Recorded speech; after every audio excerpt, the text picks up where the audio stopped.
Good morning ladies and gentleman, boys and girls. कैसे हो सभी? बढ़िया, मजे में, fit and fine. Otherwise come not the गोली, वी टेक द हौसला।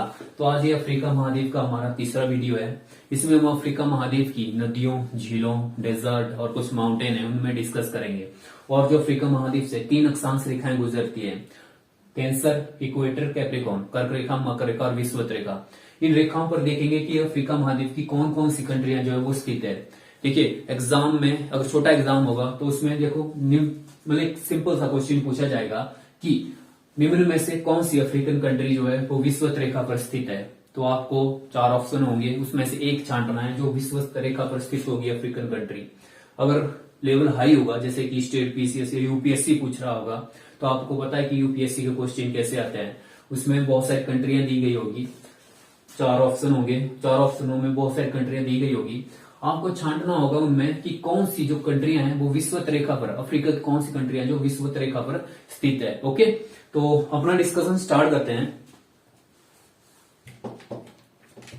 सबसे पहले जो 3 अक्षांश रेखाएं अफ्रीका महाद्वीप से गुजरती है, एक तो एकमात्र ऐसा कॉन्टिनेंट है जिससे तीनों रेखाएं गुजरती हैं। और इसमें हम देखेंगे कि सबसे पहले विषुवत रेखा से स्टार्ट करते हैं।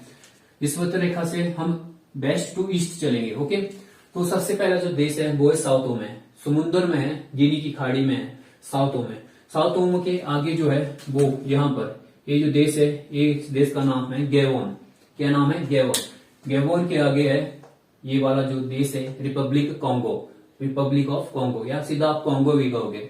कॉन्गो के आगे democratic Republic of Congo, Congo के आगे युगांडा, युगांडा के आगे केनिया, केनिया के आगे ये है सोमालिया। ओके, तो कितनी कंट्रियां हैं? 7 कंट्रियां हैं। 7 ज्यादातर जो आप देखोगे, अगर आप गूगल वगैरह करोगे तो उसमें साउथ ओमे को जो है वो विषुवत रेखा पर नहीं बताया गया है, पर गूगल तो अपने हिसाब से काम करता है। ओके, तो 7 जो कंट्रियां कौन कौन सी हैं?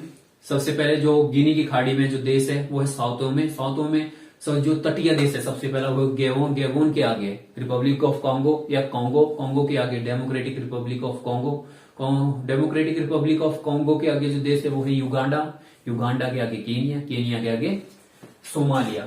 ओके, तो इस तरह जो है ये 7 कंट्रियां जो है वो अफ्रीका की जो विषुवत रेखा पर स्थित है। अब चलते हैं नीचे, ये जो है मकर रेखा है। मकर रेखा के 5 देश जो है, सॉरी अफ्रीका के जो 5 देश जो है वो मकर रेखा पर स्थित है। सबसे पहले यहां पर जो है वो नामीबिया है। ये वाला देश कौन सा है? नामीबिया। नामीबिया के आगे बोत्सवाना, बोत्सवाना के आगे साउथ अफ्रीका, साउथ अफ्रीका के आगे ये जो है ये मोजाम्बिक, मोजाम्बिक देश है। और हिंद महासागर का सबसे बड़ा आइलैंड जिस पर कौन देश है? मेडागास्कर। इस आइलैंड का नाम भी क्या है? मेडागास्कर है। ओके, तो इस तरह से जो 5 कंट्री जो है अफ्रीका की जो मकर रेखा पर स्थित है। मैप में साथ में लगा रहा हूं यहाँ पर, आप इसमें देखा करना। ओके, तो चलते हैं वेस्ट टू ईस्ट। सबसे पहला जो देश है वो कौन सा है? नामीबिया। नामीबिया के आगे बोत्सवाना, बोत्सवाना के नीचे साउथ अफ्रीका, अफ्रीका का सबसे ज्यादा डेवलपिंग कंट्री। साउथ अफ्रीका के आगे जो कंट्री है वो है मोजाम्बिक, मोजाम्बिक के आगे हिंद महासागर का सबसे बड़ा आइलैंड या द्वीप कौन सा है? मेडागास्कर। तो मेडागास्कर कौन सा देश है? मेडागास्कर ही देश है। तो इस तरह जो है वो अफ्रीका की 5 कंट्रियां जो हैं वो मकर रेखा पर है। अब चलते हैं कर्क रेखा पर। कर्क रेखा पर भी 7 देश जो है अफ्रीका के स्थित हैं।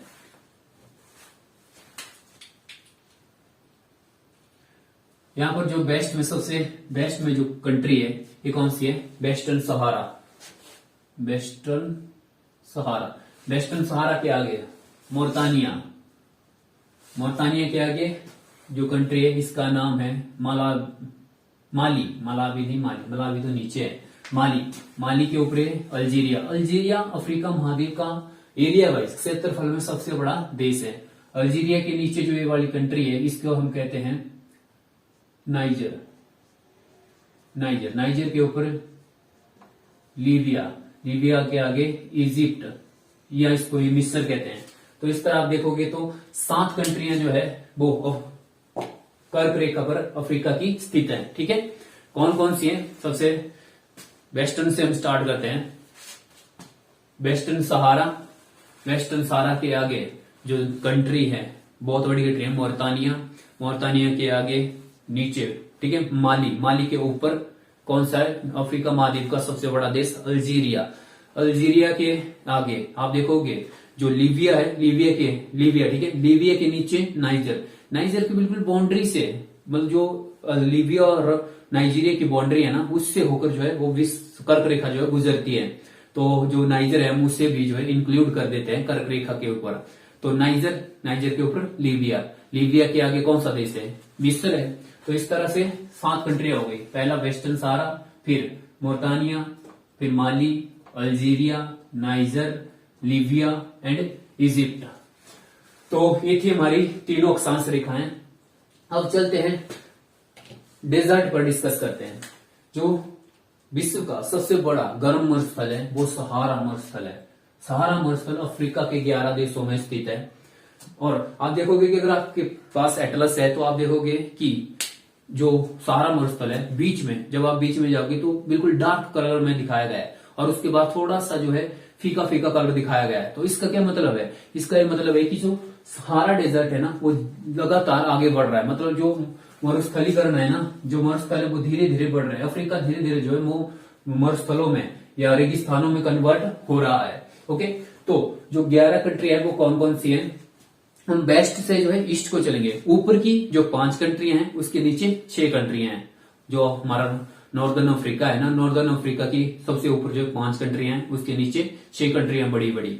तो इनको हम एक रिदम में, एक लाइन में याद करेंगे, वेस्ट टू ईस्ट चलेंगे।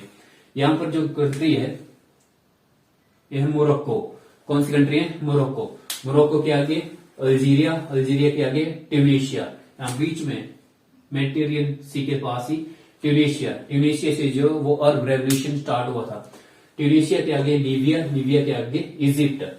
अब फिर से वेस्टर्न में चलते हैं, वेस्टर्न सहारा, मोरतानिया, माली, नाइजर, ये जो है चाड या चाद जो भी आप कहेंगे, चाड के आगे सूडान। तो इस तरह 11 देशों में सहारा डेजर्ट जो हमारा फैला हुआ है। रिवाइज करते हैं, सबसे पहले चलते हैं वेस्टर्न में। वेस्ट में जब मोरक्को, मोरक्को के साथ अल्जीरिया, अल्जीरिया के आगे ट्यूनीशिया, फिर लीबिया, लीबिया के आगे हमारा मिस्र, ये इसी को हम इजिप्ट भी कहते हैं। देन उसके नीचे 6 कंट्रियां और है।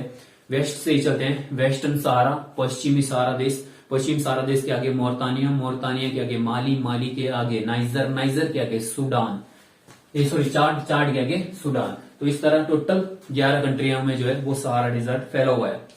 सहारा डेजर्ट का जो मेन पशु है वो कौन है, ऊंट, कैमल। कौन है, ऊंट। ओके, अब चलते हैं नीचे में, देखते हैं जो साउदर्न जो कंट्रियां हैं, साउदर्न अफ्रीकन कंट्रियां हैं, वहां पर एक और मरुस्थल है,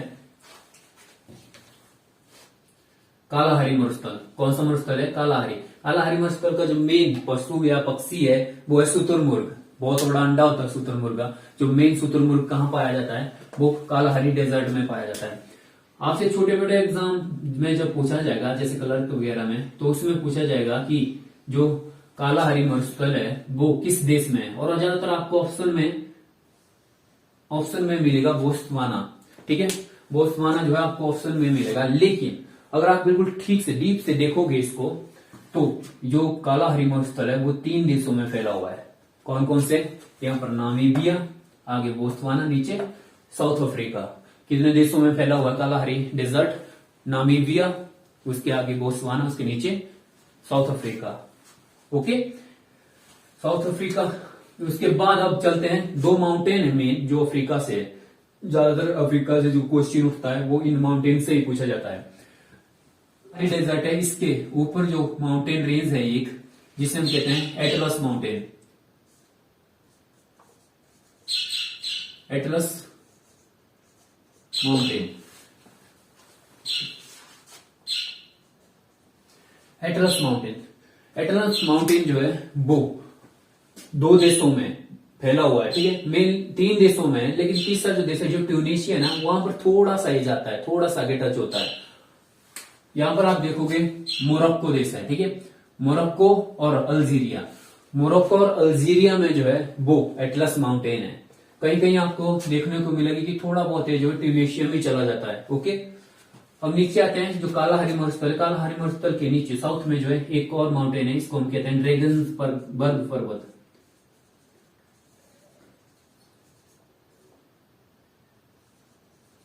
ड्रैगन्सबर्ग पर्वत या ड्रैगन्सबर्ग माउंटेन। ओके, ड्रैगन्सबर्ग माउंटेन भी दो देशों में फैला हुआ है, एक है साउथ अफ्रीका और दूसरा है जो साउथ अफ्रीका के अंदर एक छोटी सी कंट्री है लिसोथो। लिसोथो, ठीक है, तो साउथ अफ्रीका और लिसोथो में फैला हुआ है ड्रैगन्सबर्ग पर्वत। अब डिस्कस करते हैं झीलों के बारे में, जो ग्रेट अफ्रीकन लेक्स हैं उन पर डिस्कस कर लेते हैं। यहां पर जो देश है, कौन सा देश है? केनिया। केनिया की राजधानी नैरोबी। नैरोबी में यूएनईपी का, यूनाइटेड नेशन एनवायरमेंट प्रोग्राम का हेडक्वार्टर है। तो केनिया में एक जो झील है, एक लेक है, इसका नाम है तुर्काना लेक। हालांकि मैं पहले भी इनके बारे में डिस्कस कर चुका हूं, अफ्रीका की जो पहले के जो लेक्चर उनमें भी, और यहाँ पर आप प्रॉपर जो लोकेशन देख लो, तुर्काना जो है वो केनिया में है। ओके, केनिया की और इथोपिया की बॉर्डर पर है, लेकिन केनिया में पड़ता है। यहां पर आगे जो है विषुवत रेखा पर एक झील है, इसका नाम है विक्टोरिया। Victoria lake.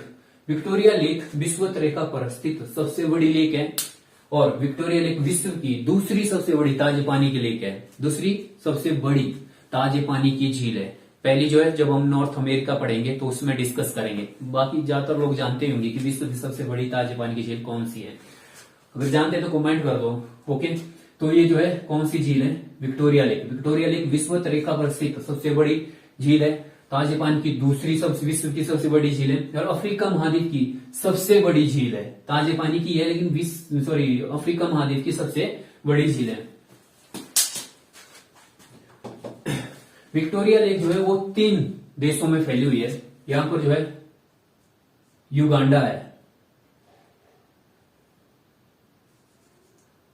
युगांडा, आगे आप देखोगे केनिया, केनिया के नीचे यहां पर तंजानिया है, तंजानिया। तो विक्टोरिया लेक कितने देशों में फैली हुई है? Uganda, Kenya and Tanzania. इस चीज को याद रखना कि विक्टोरिया जो लेक है वो 3 देशों में फैली हुई है, युगांडा, केनिया और तंजानिया। यहां पर आपको एक और बड़ी लेक देखने को मिलेगी, इसका नाम है टंगनिका।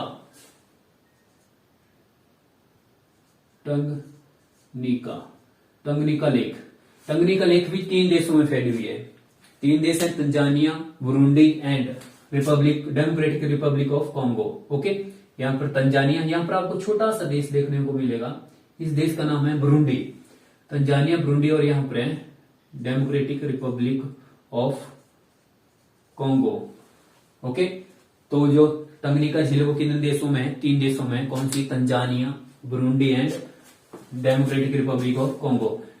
टंगनिका झील के नीचे आपको एक और झील देखने को मिलेगी, इसका नाम है मलावी। मलावी झील मलावी देश के नाम पर इसका नाम पड़ा हुआ है। यहाँ पर बीच में लैंडलॉक कंट्री है, आपको यहाँ पर इसका नाम ही मलावी है। मलावी, देन ऊपर जो ये टंगनिका तंजानिया एंड यहाँ पर जो है मोजाम्बिक। तो जो मलावी झील वो कितने देशों में है? मलावी देश, ऊपर जो है वो तंजानिया, नीचे मोजाम्बिक। आप जितनी भी ग्रेट लेक्स है अफ्रीका की, इसमें देखोगे कि जो तंजानिया देश है ना वो कॉमन है। अब विक्टोरिया के साथ भी तंजानिया अपनी सीमा साझा करता है, विक्टोरिया लेक।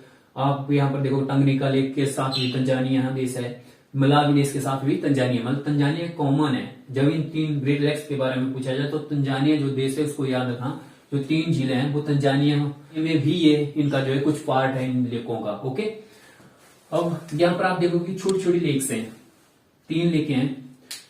जो ऊपर वाली है इसे कहते हैं एल्बर्ट। एल्बर्ट लेक जो है 2 देशों में, Uganda and Democratic Republic of Congo. जो एल्बर्ट के नीचे है एडवर्ड, ये नीचे जो छोटी सी कंट्री है एडवर्ड, ये भी युगांडा और कॉन्गो के बीच में है। एडवर्ड के नीचे किबू जो है वो रवांडा और कॉन्गो, देखो युगांडा और कॉन्गो के बीच में एल्बर्ट एंड एडवर्ड, और जो किबू है वो रवांडा और कॉन्गो के बीच में है। ठीक है, ऊपर जाएंगे हम सोमालिया, ये है सोमालिया जो हॉर्न ऑफ अफ्रीका है। हॉर्न ऑफ अफ्रीका में कितनी कंट्रियां हैं? 4 कंट्रियां हैं, Somalia, Ethiopia, Djibouti and Eritrea. तो इथोपिया में एक झील है जिसे हम ताना झील या टाना झील, आप जो भी कहो, ओके, ताना झील है। झीलें लगभग कवर ही हो गई हमारी। यहाँ पर जो है चाड जो कंट्री है, चाड कंट्री और नाइजर और जो यहाँ पर है नाइजीरिया, इनकी बाउंड्री पर एक झील है, इसका नाम ही चाड देश के नाम पर है, ओके, चाड लेक, चाड लेक। तो इस तरह से जो अफ्रीका की जो मेन जो लेकें हैं, वैसे तो बहुत सारी यहाँ छोटी छोटी हैं, लेकिन जो मेन जो लेक्स हैं वो उनके ऊपर हमने डिस्कस कर लिया है। अब चलते हैं जो रिवर है उन पर डिस्कस करते हैं। विश्व की सबसे बड़ी नदी नील नदी कहां पर बहती है? अफ्रीका महाद्वीप में। और अफ्रीका महाद्वीप के कौन से देश से निकलती है? तो युगांडा। और कौन सी झील से निकलती है? तो विक्टोरिया झील। इस झील का नाम याद रखना कि जो नील नदी है उसका उद्गम स्थान कौन सा है? Victoria lake. और देश कौन सा है? युगांडा। युगांडा से ही नील नदी स्टार्ट होती है। युगांडा के ऊपर जो है साउथ सूडान, ये साउथ सूडान है। साउथ सूडान विश्व का सबसे नया देश है। 2011 में जो है वो इस सूडान से अलग हुआ था। युगांडा के ऊपर साउथ सूडान के ऊपर है सूडान के ऊपर मिस्र या इजिप्ट। और इजिप्ट में ही ये जो भूमध्य सागर में अपना जल गिरा देती है। जो नील नदी है, नील नदी दो धाराओं से मिलकर बनती है। जैसा देखिए आपको पता है कि गंगा, हम क्या कहते हैं कि गंगा जो है गंगोत्री से निकलती है, जबकि गंगा दो धाराओं से मिलकर बनती है, अलकनंदा और भागीरथी। अलकनंदा को ही हम मेनली गंगा कहते हैं, बट स्टार्टिंग में उसे अलकनंदा कहा जाता है। जब देवप्रयाग में अलकनंदा भागीरथी से मिलती है तब जो इसके बाद जो है वो गंगा का निर्माण होता है। तो सेम इसी तरह यहाँ पर भी है। जो विक्टोरिया से जो झील नदी निकल रही है इसे हम कहते हैं व्हाइट नील। इंग्लिश में व्हाइट नाइल भी कहते हैं, बट हम देसी में तो व्हाइट नील। और जो इथोपिया से एक नदी निकलती है इसे कहते हैं ब्लू नाइल। व्हाइट नाइल और ब्लू नाइल जो है आगे सूडान की राजधानी है यहाँ पर खार्तूम।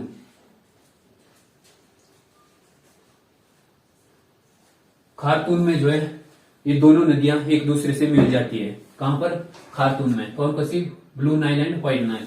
जब खार्तूम में दोनों नदियां मिलती हैं तब जो है नील नदी बनती है। बट मेनली हम मानते हैं जो व्हाइट नाइल है ना वही नील नदी है। तो खार्तूम में दोनों मिलती है, व्हाइट नाइल और ब्लू नाइल। उसके आगे जो है ये नदी बहती है। और इजिप्ट में जो है इस नदी पर बांध बनाया गया है। इस बांध का नाम है आसवान बांध। और पूछा जाता है कि आसवान बांध जो किस नदी पर बना है? तो आसवान बांध जो है वो नील नदी पर बना है।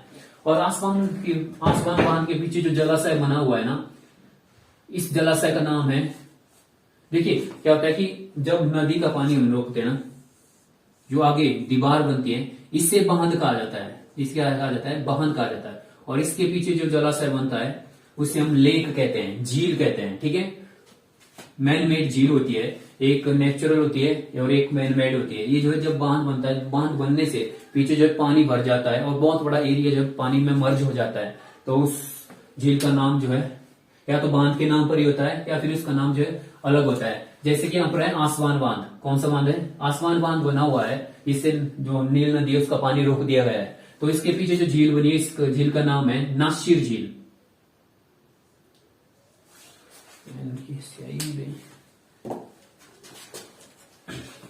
कौन सी झील है? यहीं पर लिख देता हूं, नासिर लेक। ओके, आपसे पूछा जाएगा कि नासवान बांध जो है, नासवान हो रहा, आसवान बांध जो है वो मिस्र में है। किस नदी पर है? वो नील नदी पर है। आसवान बांध को रोकने से जो जलाशय बना है या जो झील बनी हुई है उसका नाम क्या है? वो नासिर झील है। ठीक है, उसके बाद जो है यहां पर एक नदी बहती है, कांगो नदी। कटंगा फटार से होते हैं, यहाँ कांगो नदी है। यहाँ पर कांगो नदी अफ्रीका महाद्वीप की एकमात्र ऐसी नदी है जो विषुवत रेखा को 2 बार काटती है। आप यहाँ पर देखिए, एक बार तो इसने यहाँ पर काटा और दूसरी बार आगे फिर से। तो कांगो नदी बेसिन के बारे में मैंने आपसे पहले ही लेक्चर में, जब हम अफ्रीका महाद्वीप के प्रैक्टिकल या फिजिकल मैप पर डिस्कस कर रहे थे, तब वहां पर मैंने कहा था कि जो कांगो नदी बेसिन है वो विश्व का दूसरा सबसे बड़ा सदाबहार वन क्षेत्र है। ठीक है, तो ये क्या कौन सा बेसिन है? कांगो नदी बेसिन। बेसिन क्या होता है? आपको पता है कि एक नदी बहती है, मान लीजिए एक मेन नदी है, ठीक है। इस मेन नदी में बहुत सारी छोटी छोटी नदियां पानी गिराती है, और इन छोटी छोटी नदियों में छोटे छोटे नाले पानी गिराते हैं इस तरह। तो इस नदी को जहां से भी पानी मिलता है वो पूरा का पूरा रीजन जो है क्या कहलाता है? उस नदी का बेसिन कहलाता है। मान लीजिए ये जो है वो कांगो नदी है, कांगो नदी है, तो ये पूरा का पूरा बेसिन क्या कहलाएगा? कांगो बेसिन कहलाएगा। ओके। कांगो नदी को हम जायरे नदी भी कहते हैं। क्या कहते हैं? जायरे नदी भी कहते हैं। कांगो बेसिन को हम जायरे नदी भी कहते हैं। आपसे क्वेश्चन पूछा जाएगा कि दुनिया का दूसरा सबसे बड़ा सदाबहार वन जो है वो कहां पर है? तो वो कांगो बेसिन अफ्रीका में है। विश्व का सबसे बड़ा सदाबहार वन क्षेत्र कहां पर है? तो वो अमेजन का जंगल है जो साउथ अफ्रीका में, साउथ अमेरिका में, जो ब्राजील जो देश है वहां पर है, ठीक है। उसके बाद आप आगे चलोगे तो यहाँ पर आपको एक नदी दिखेगी, इसे हम कहते हैं नाइजर नदी। ये जो देश है ना, इसका नाम भी नाइजर है, नाइजर रिवर। नाइजर रिवर जो है यहाँ पर, ये जो नाइजर के नीचे कौन सा देश है? नाइजीरिया है। तो नाइजीरिया में जो है इस नाइजर नदी पर एक बांध बना हुआ है यहाँ पर, इसको हम कहते हैं कैंजी बांध। कैंजी बांध, कैंजी बांध के पीछे जो जलाशय बना है, जो लेक बनी है, उसका नाम भी कैंजी लेक है। ओके। तो जो कैंजी बांध है वो किस रिवर पर बना हुआ है? नाइजर रिवर पर बना हुआ है। किस देश में बना हुआ है? नाइजीरिया। नाइजीरिया अफ्रीका महाद्वीप का पॉपुलेशन के आधार पर सबसे बड़ा देश है। ओके। उससे आगे आप जाओगे, आगे देश है बेनिन। बेनिन के आगे टैगा। टैगा के आगे जो देश है इसका क्या नाम है? घाना। कौन सा देश है? घाना। घाना पर जो यहाँ पर एक नदी है छोटी सी, इसका नाम है बोल्टा। बोल्टा। बोल्टा नदी पर एक लेक है, इसका नाम जो है वो बोल्टा लेक ही है। ओके। बोल्टा लेक कहाँ है? घाना में। बोल्टा नदी कहाँ है? घाना में। यहाँ पर तंजानिया जो देश है हमारा, तंजानिया के आगे बिल्कुल इसके तट के थोड़े से आगे दो देश है। पेम्बा देश नहीं, इसके द्वीप है। पहले अंग्रेजों का अधिकार हुआ करता था, पेम्बा, और उसके बाद जंजीबार। पेम्बा और जंजीबार। पेम्बा और जंजीबार मसालों के लिए बहुत फेमस है। एक मसाला है लौंग।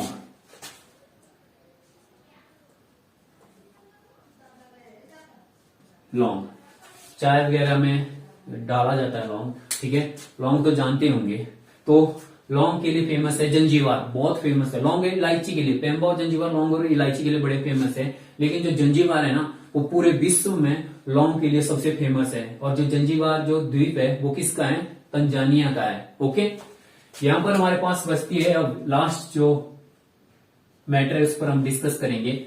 यहां पर जो नहर है इसे हम कहते हैं स्वेज नहर। स्वेज नहर।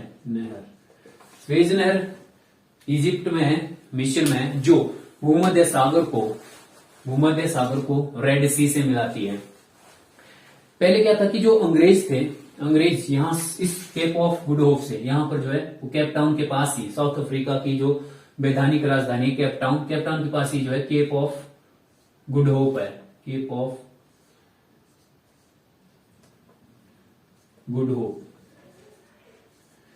जो यूरोपियन लोग थे वो पहले जब वो एशिया को अपने अंडर में किए हुए थे, एशिया को गुलाम बनाए हुए थे, तो वो यहां से होकर जाते थे, केप ऑफ गुड होप से होकर, यहां से होकर जो है वो एशिया को जाते थे।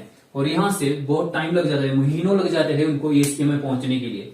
तो फिर यहाँ पर जो है एक नहर बनाई गई जिससे रेड सी, मेडिटेरियन सी से होते हुए, रेड सी से होते हुए बहुत जल्दी जो है वो एशिया में पहुंचा जाता था। तो यहाँ पर क्या हुआ कि फ्रांस के द्वारा ये नहर बनाई गई थी। सबसे पहले हुआ है कि फ्रांस ने यहाँ इसके लिए बजट इकट्ठा किया, शेर वगैरह जो है वो बेचे। आधे शेर जो थे वो फ्रांस के पास थे और आधे तुर्की और मिस्र और कुछ अर्बन कंट्रियों के पास थे, जो अर्बन कंट्रियां हैं।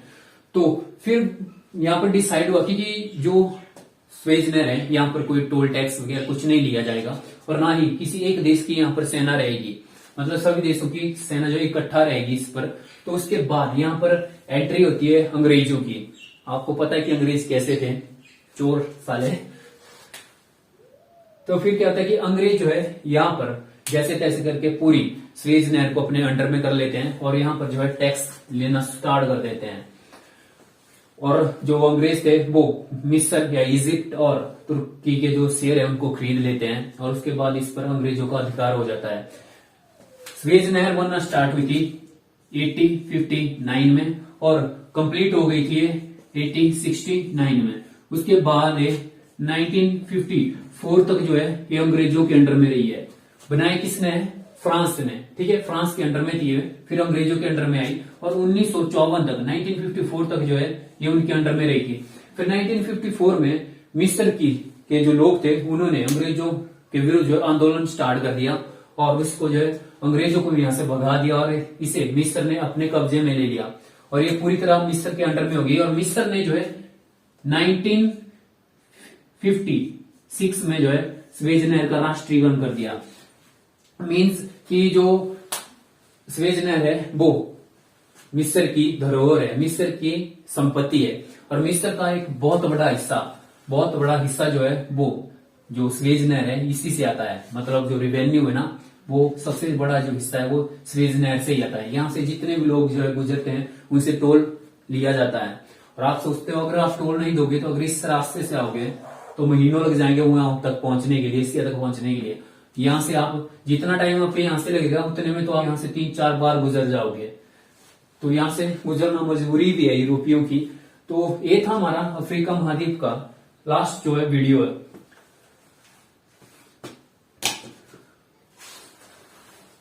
और कुछ बचा तो नहीं है, देख लेते हैं। आज की वीडियो को यहीं पे एंड करते हैं। अब नेक्स्ट जो हम महाद्वीप में मिलेंगे, जो हमारा कॉन्टिनेंट जो होगा वो होगा नॉर्थ अमेरिका। नॉर्थ अमेरिका का अब अपना डिस्कशन नेक्स्ट वीडियो में होगा। तब तक के लिए बाय बाय।